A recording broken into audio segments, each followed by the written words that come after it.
Hi everyone, Jamie Humphries here and welcome to another lesson where today we're taking a look at an intermediate arrangement of the classic heavy metal track Ace of Spades by Motörhead. Okay, so let's kick things off by taking a look at the introduction which features the main riff. I'll play it through for you first of all and then we break it down. 1, 2, 1, 2, 3, 4.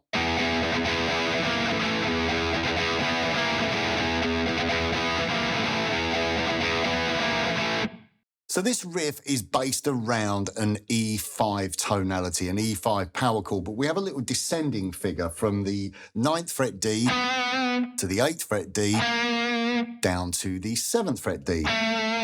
But you're playing that simultaneously with the E note fretted on the 7th fret A. So you have your E5, then we have an E with a flattened 5th, and then we're playing an inverted A5 power chord.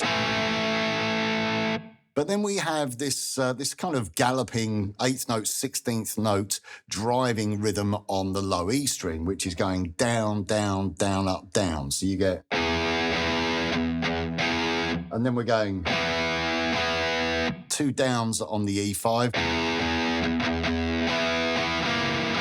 2 upstrokes on the E with the flat 5, and then a single downstroke.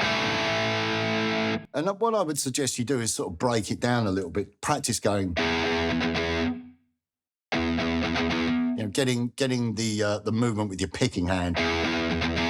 Trying to get it accurate, but at the same time getting it relaxed